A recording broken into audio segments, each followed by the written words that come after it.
Hello, welcome back to Life Enrichment with Hank Ballinger. Today we have a special treat for you today. We're going to be interviewing a guy that I have known for the entirety of my life. Now I came from Jackson County, Kentucky, and that is a great place to be from. A lot of great people there. Have a lot of great memories from there. Went to high school in Jackson County. And this guy, he is also from Jackson County, so we're going to be talking to him a little bit about that. But more importantly, he's a great friend. He is a fellow Christian, but more importantly, he is my brother. So today we want to interview Dale Ballinger, and as we go through, you will see that he has accomplished some things in his life, and that's what we want to look at. That's what we want to talk to him about. So good to have you here today, Dale. Thank you for having me. I appreciate being here. Now, there were times that was maybe sometimes a little rocky. We always got along pretty good growing up. Everything was pretty good. We mostly have gotten along pretty good. Yeah. Yeah. So what was it like growing up in the metropolis of Jackson County? It was interesting. Yeah. As you said a minute ago, it's a great place to be from. It's a great place to raise a child, but it's not a lot of opportunities for someone to continually to provide for a family there. There are a few jobs, but it's pretty few. So, yeah, it was interesting. Yeah, in Jackson County, there's really three major things you could work for: the school system, the telephone company, RTCC, and then the electric company, RECC. If it's not those jobs, not a lot of other jobs. Right. So everybody growing up in Jackson County cannot stay in Jackson County, or they have to stay in Jackson County and drive out every day, which the commute is tough. And many do. Yeah, and many do. They do. They love Jackson County. Jackson County, great people. Love the people. Just, probably 90% really good people and 10% redneck. So that's just the breakdown. So good deal. But I love Jackson County people and love Jackson County. So why did you decide to leave Jackson County? What encouraged you as you grew up? Well, I don't know if it's something you think about as growing up, just to leave there, other than just most people want to go somewhere different when they're growing up. But I left basically for jobs. I mean, that's the biggest reason I left Jackson County, was to get an education and then to pursue a career in something. Yeah. Did you know when you left Jackson County what that was going to be, or were you still a little, I'm going to find it when I get there, I'll know? Well, I guess basically when I left Jackson County, I left to go to college, which I went to Columbus, Ohio, which is a long ways from Jackson County, Kentucky.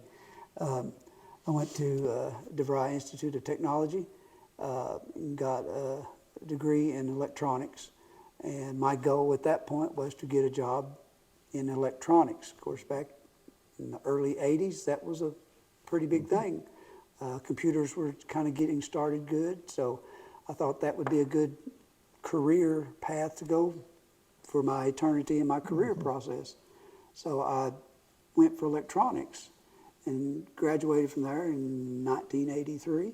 Wow. And showing your age a little bit there. Yeah. So that's kind of what got me out of there, and I guess kind of what sent me in that pathway. Yeah. So you went to DeVry in Columbus. What was it like going from someplace like Jackson County, where the population of our county seat, again, is back then was about 500 people. That was McKee. That was the county seat. So Jackson County is very, very rural area. So what's it like going from there to Columbus? Culture shock. Yeah. I mean, you take the boy out of the country, but you can't take the country out of the boy. That's right.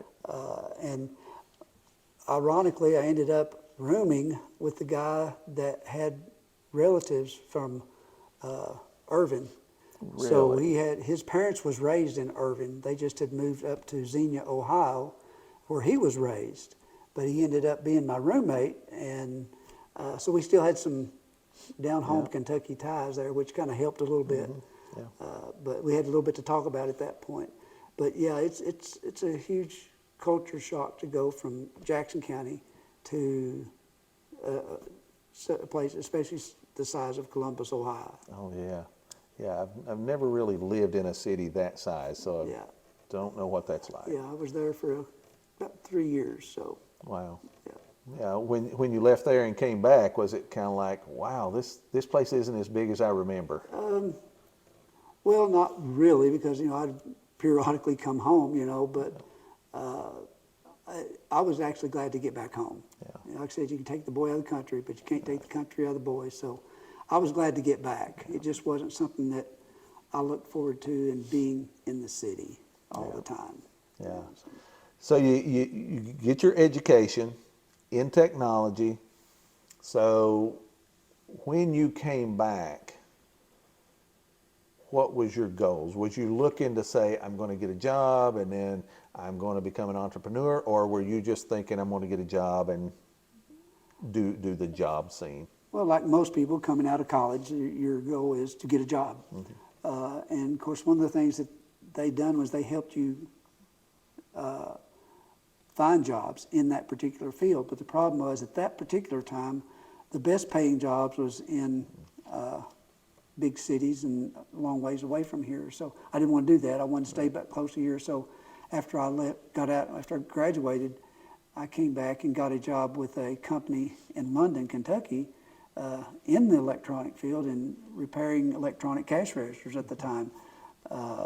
And most grocery stores, that's kind of our clients, was grocery stores, auto parts stores, any place that had a cash register and gave you change back and took your money. That was our clientele. And that's what I'd done when I got out, was I went work for that company, and that's what we done. We would go out on a service call, find the problem, take the board out, put another one in to get the customer up and going, take that board back to the shop, repair that, and then have it ready to go to another service call.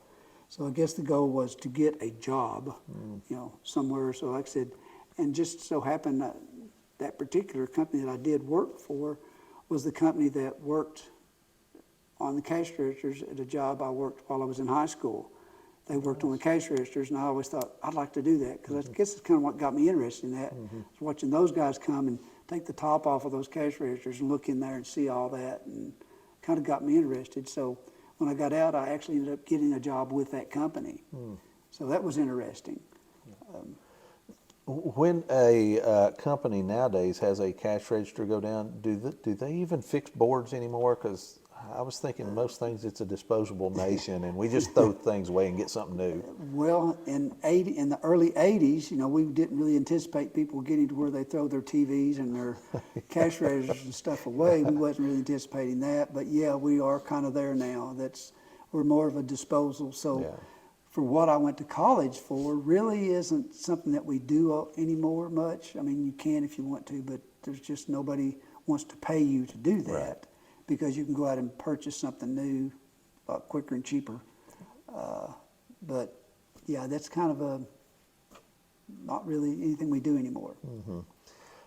Just kind of break just a little bit. You remember when we used to have Ralph Captain come and fix our TV? And you remember when he would take the back off, the wall would just glow red with all those tubes that was in the back of that TV. And he'd have the mirror setting up in front of the TV, and he'd look from behind the TV. And it's a big floor model. This thing was massive. And he would look around it and see the mirror, and then he would go back and he would fix a tube or something. I don't know what he did, but that TV had about 1 million of those red burning tubes in it. And you didn't throw things away. No, you repaired those, and I remember that. And that's kind of another thing, I remember Ralph Captain doing that, and thinking, that's pretty interesting. I'd like to do that, So I guess that kind of always stayed there, And then I went to school, like I said, got a job doing that. But then after a process of time, I left that job and started working for the cable company, cable TV company here in Richmond, Kentucky. In the mid-'80s. and worked there for 11 years and done the same thing. We've done install, service, done service calls with the cable company and things like that, climbing up and down poles for 11 years. Did you like that? I kind of enjoyed climbing the poles, Yeah. but to say that that was my favorite job, no. You know, it was a job that, as we say, you know, old saying is you put food on the table. You know, but yeah, it was something, like I said, I'd done that for 11 years and was glad when I could leave. Yeah. Yeah. Now, when you come out of college and in some of these jobs you're working, cable company, cash registers and stuff, is that what you had in mind? When you got out of college, is that what you thought, this is my perfect job, this is what I want to do? Well, I have to say that when I started working for the cash register company, that kind of was. I thought this, you know, because when I was going through college, I said I want to work for that company, and I did, and That's I thought impressive. I'd accomplished, you know, a great goal at that point. But then the longer I was there, I thought, this isn't really what I want to do, and things kind of changed, and so I got this job with the cable company, and that's definitely not what I went to school for, which it was in communications, and that was part of our education as well. So I had a leg up on that particular job with my electronics background, because that's when cable TV was kind of getting its big start and big push, and it kind of helped me get into that, doing the service calls and things of that nature. But then actually, like I said, doing that for 11 years, working out in the cold and the heat and crawling under houses and all that kind of stuff, it really wasn't what I wanted to do Right. either. But like I said, you had to do something, so it wasn't my goal. And then I had an opportunity. I left that and went to work for a company most people's heard of, AT&T. Oh, yeah, heard of that one. It's a small company. It's been around for a little while, but part of the AT&T that I worked for was what's called AT&T Services, and what we done is we installed the cable, the computer cabling. By that point in time, computers was wiring up schools, and one of the first jobs I done with that company was wired up model school over here with all the computer and telephone cabling and fiber optics. So I kind of enjoyed the fiber optic part and things like that, which once again was, and the communications cable was part of my schooling and my training on the communication side of it. But I done that for about 5 years, and then actually left that company, went to another and done the same thing. But then the next company I went to, I done more engineering, more of going out and looking at jobs, drawing them up, coming back to the office and working up estimates and things for the particular job, and then presenting that cost to the customer. More of an engineering side of it, and then, but still, that wasn't where I wanted to go, because while I was in Jackson County, one of the things that I wanted our dad to do, and our dad was an electrician, was to. I asked him a couple of times, you know, why don't you just start your own business? Let's start our own electrical business. And he had 4 kids, and he was the only one working, and kind of hard to just start that. And he had a pretty good job at the time, making some pretty good money. And it's hard to quit that. Yep. But that's kind of where I was at. My daughters was almost grown. They were still at home, but I kind of said, no, it's either now or never. Right. So I kind of got to that point because I'd always wanted to own a business, to own an electrical business, and I kind of decided it's either now or never. Okay, so you get out of college, you leave Jackson County, you go to Columbus, you come from Columbus, you have a few jobs for a few years. Now you think, I want to start my own company. Was that scary? Yeah, it was. It was more so looking back on it than it was at the moment, because it's what I wanted to do. I wanted and I guess the thing is, I didn't have a particular plan. Right. You know, basically what I done is I had a 1997 Dodge Ram 3/4 ton pickup. I took the pickup bed off, put a utility bed on, and started. Yeah. And that was it. I mean, actually, even at that point, I didn't even have any jobs. Yeah. Went uptown into Berea, told some folks I knew I'm starting an electrical business, started D&B Electric and communications, and eventually some people started calling, well, can you do this for me? Can you do this for me? And I started with a few little jobs, it's just me. No big deal, just enough to keep things coming in. But even at that, that wasn't my goal, was to be, I know this sounds weird, but it wasn't my goal to be an electrician. Right. You had to be an electrician to have an electrical business, but I wanted to own an electrical business to have something that helped others as well, to help support others, give possibilities to others as well. So, but I had to start somewhere. And I kind of just said, it's either now or never. So that's what I done. Yeah, that's very important. It is scary if you want to become an entrepreneur. Anybody in America can become an entrepreneur, anybody. It's always scary. I don't care who you ask. If you ask Dell, if you ask Jeff Bezos, if you ask Zuckerberg, Warren Buffett, and Warren Buffett started investing at 11, but he will probably tell you it's a little scary, and he's had some scary times since. So no entrepreneur has just a golden paved road and everything's easy. So what were some of the challenges as you become an entrepreneur? Now you're transferring from a job to you're the guy, you're the boss, but it's all the responsibilities on you, all the liabilities on you. So what did you do then? Just like you said, now all the responsibilities on me, all the liabilities on me. I think that's the biggest thing, is that, okay, now it is all me. I didn't have a boss to go to. Okay, what do I do today? Now I had to come up with the work. I had to make sure it was done. I had to provide for that work. I had to, and then as we began to grow and hire on employees, then you go, okay, now how do I do that? What's required of me by law? What do I have to do? And what kind of insurances do you have to have? And you have to think about all those things, the liabilities and all that.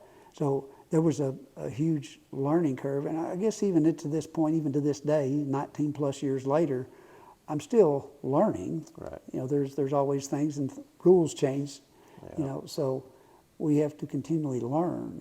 But I guess the hardest part is adjusting to, as you do grow and progress, that even once as you begin that business yourself, just me getting to the point where you do have others is getting to the point where, as you talked about something being scary, is trying to let go a little bit and letting someone else take hold too. Yep. That is, as I said, as you grow, there's always changes.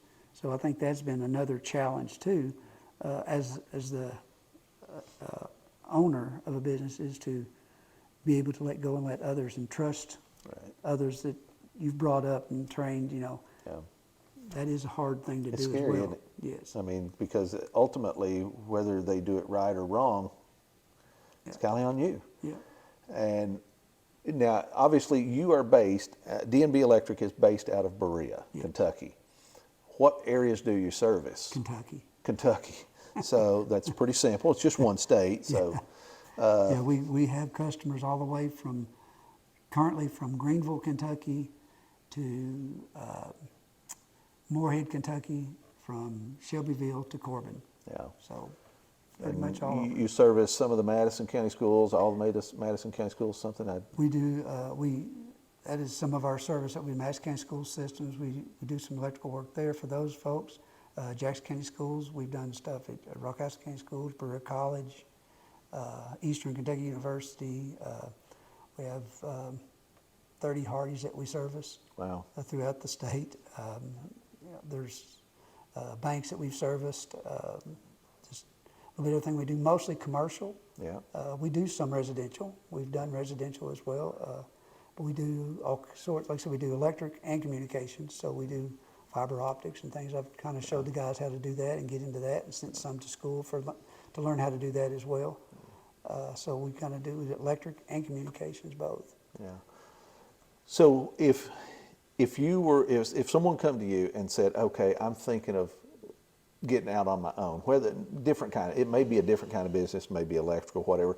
What advice would you give to someone who wanted to be an entrepreneur? What advice, knowing, from where you were and from where you've come from and where you are now, what advice would you give to someone who wants to be an entrepreneur? one, first thing I would tell you is make sure it's something that you want to do. Yeah. It has to be something that you're passionate about yourself. Absolutely. It can't be just another job. If you're not careful, all you do is you just created yourself another job. Mm-hmm. It has to be something that you're passionate about yourself and that you enjoy being part of. And then as you do, then don't be afraid to take on partners. I'm not talking about someone to own your business, but I'm taking on your insurance company, your banker, your all these people out there that helps. In our particular situation, we have vehicles, so we've got some relationships with car dealerships. You've got to build those relationships with insurance companies, bankers, all those type of things. Yeah. Contractors in our particular situation, builders out there, that you can have that relationship with. Find those partners that helps build that and keep that relationship. Stay in contact with them, and then just don't be afraid to do it. I mean, there's going to be, as you said earlier, there are going to be challenges. There's always challenges. There are challenges. Every day is not going to be, you're not going to go home and just count your money. There is days, and it takes a process of time to get to where, like I said, I started out, took the bed off my truck and put a utility bed on. Didn't have a job on, but I did have a sign that said D&B Electric on it. You're good to go. I had a business. Yeah. I had no jobs, but I had a business. But you let others know. You go out there and you and the one thing on a service industry such as that is you are always on call at that point. Yeah. And I've gotten now to myself at this point that I may not be at the office every day and not on a job site 8 or 10 hours a day. And everybody says, well, you kind of got it made. Well, the thing is that they say, well, you're not working today. I said, I'm always working. Right. I have a phone on me 24 hours a day, 7 days a week. Take a phone call at midnight, or it doesn't matter. You're always on call. So you either consider those challenges or just part of business. But as you move forward, you have to not be afraid to be the business. Right. Yeah.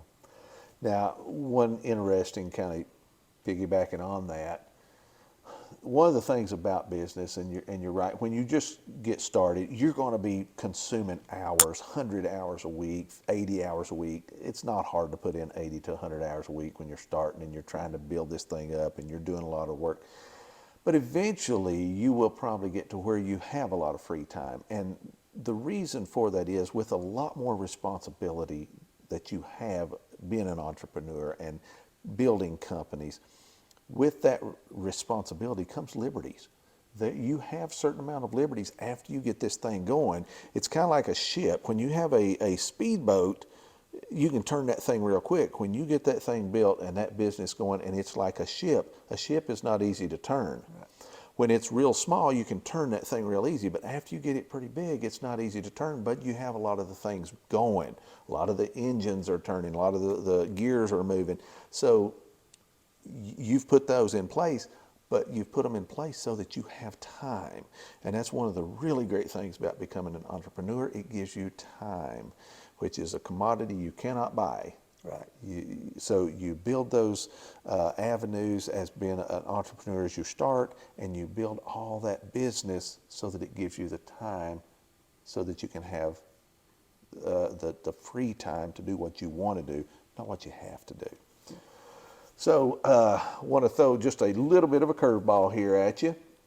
I know, and I am the lowest tech guy on this planet, okay? So with all the AI coming on, I mean, it's coming on, you hear it on podcasts all the time.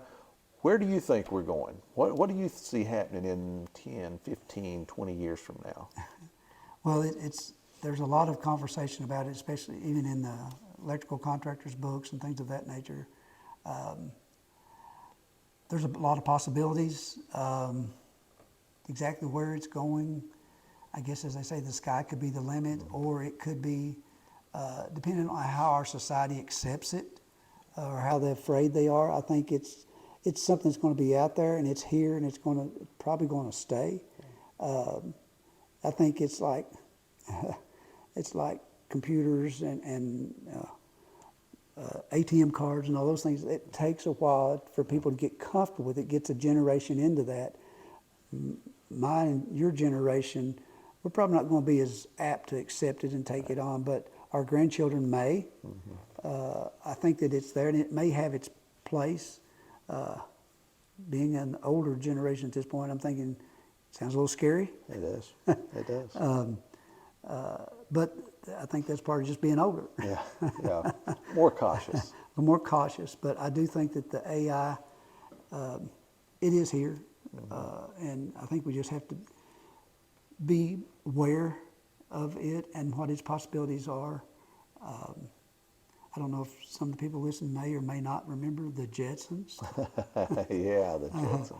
But that's kind of, a lot of things that they had on there, we're looking at, say, hey, we got that. Yeah. But, the process of where it will go, it's kind of like we was talking earlier when I went to electronics school to get to where I could repair it down to the component level.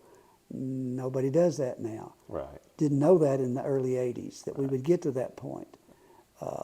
Didn't even know we would have AI in the 80s, and that's what I went to school for, was electronics.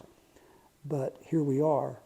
I don't know in another 30 years, where this will go and what will come up in the near future, even greater than that. Right. So Elon Musk says that every home will have a computer or a robot in it by the 2050s. Maybe so. Okay? Who knows? Again, like you said a while ago, we don't know where it's going. We don't know how long it's going to be. You and I are probably going to be a little more reluctant to change than our kids and our grandkids. But AI is coming to some degree. But I would encourage people, now you're a tech guy, you like tech, I'm not, but the world is tech and it's going to become more and more. So if you want to become an entrepreneur, that may not be a bad area. You can't be a me kind of guy. I'm not a tech guy. I don't like it, don't like computers, but they're here and they're going to get bigger. So if that is something you like, man, that may be something to pursue. Okay, they're going to get bigger. All right, now, in closing here, what kind of advice would you give? If someone's out there and they're thinking, maybe I'd like to do this, maybe I'd like to do that, what would you give them, what advice would you give them to kind of push them, to kind of, like the mama bird pushing the baby bird out of the nest and the baby bird takes off flying? Most of them can fly and they do take off. It's not pretty a lot of times. What advice would you give? Well, just kind of probably to reiterate what we said a while ago, don't be afraid to do it. That, like I said, I waited, well, like I said, we've been in business a little over 19 years. That's D&B Electric. My partner is my wife, Brenda, so got to mention her. Yeah. But don't be afraid to do it. And if you can, maybe start a little earlier than I did. Yeah. If you can, yeah, it is scary. If it's something you have a passion about, then, and I know you and I have had this conversation, if some folks had these conversations with us when we was in our teens or our early 20s, maybe we could have started our businesses a little earlier than what we did too. And maybe doing it a little early may have been a little bit easier. Yeah. You're a little bit more, you have more energy and things of that nature. I was in my 40s before I started this, so it's, I think the most important thing I would say is, don't be afraid to do it, and look for that support team, because there will, I guarantee you there will be those out there who say, oh, you can't do that. There will be those, don't try that, it's too risky. But try to find the people that will encourage you, not just to send you down the road, but to legitimately encourage you and be there to help you make yourself, allow yourself to be successful. Yeah, yeah. There's so many opportunities out there, and really to be an entrepreneur, you're really looking for a problem. Find a problem, come up with a solution. Dale looked and he said, people need electric, people need tech. and it's not going to get any less, as we talked about a while ago. So it's going to become more and more. So, Dale, we appreciate you coming on. We appreciate the idea that you can encourage others, and really appreciate that. There's an entrepreneur in everybody. You've just got to push it out. You've got to get out of your comfort zone. That it's awful easy just to keep doing the same thing you've always done, and not become an entrepreneur, not push yourself. But you can do it. Have ideas, push yourself, and really help. You will help other people. You know, just think about all the people and all the businesses you've helped because of what you do. Well, that has been our goal. And like I said, I didn't want necessarily to be an electrician. I wanted to own an electrical business.